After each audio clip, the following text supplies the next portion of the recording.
was an icy day on the island of Sodor. The engines were working very hard. They didn't mind the cold because they had toasting hot fireboxes to keep them warm.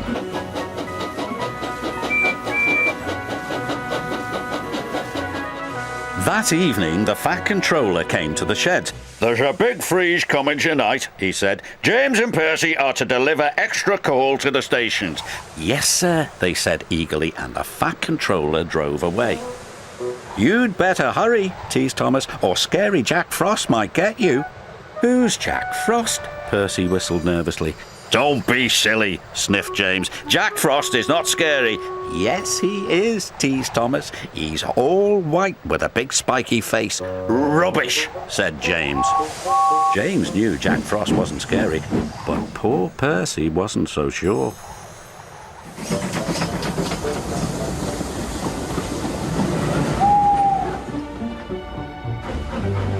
Percy shivered. "Jack Frost is not scary. Jack Frost is not scary. Jack Frost is not scary."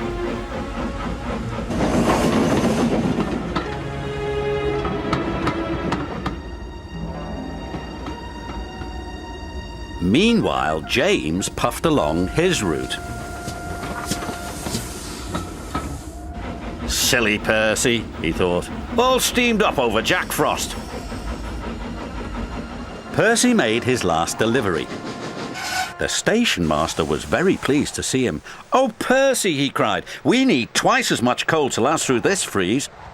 "Don't worry," Percy said. "This is my last stop. You can have mine." So Percy's driver parked him in a siding with only a lantern for company. "Do you think Scary Jack Frost will find me?" said Percy. "Jack Frost's not scary," chuckled his driver. "And don't worry, Elizabeth will bring you some more coal in the morning." And then his driver and fireman went home to bed. Late at night, the icy wind howled. It started to snow.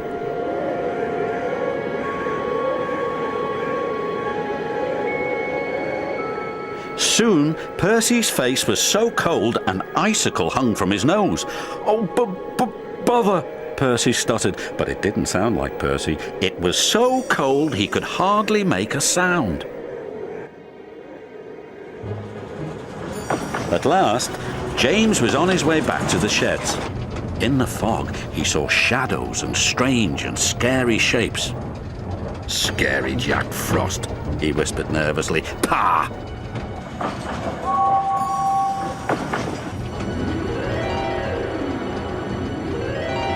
"Hello, James," muttered Percy icily.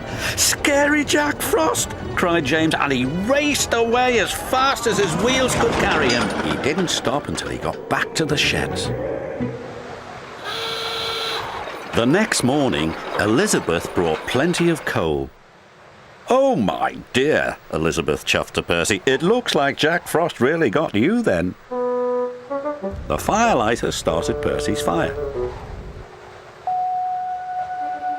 Soon his ice mask melted away.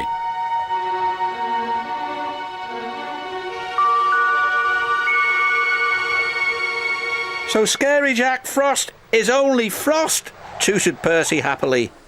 And soon he was as warm as toast. When Percy arrived at the sheds, James was bragging to the other engines. "I saw Scary Jack Frost last night," James huffed. "He even knows my name." "He also knows that you ran away," teased Percy. And all the engines whistled, including James.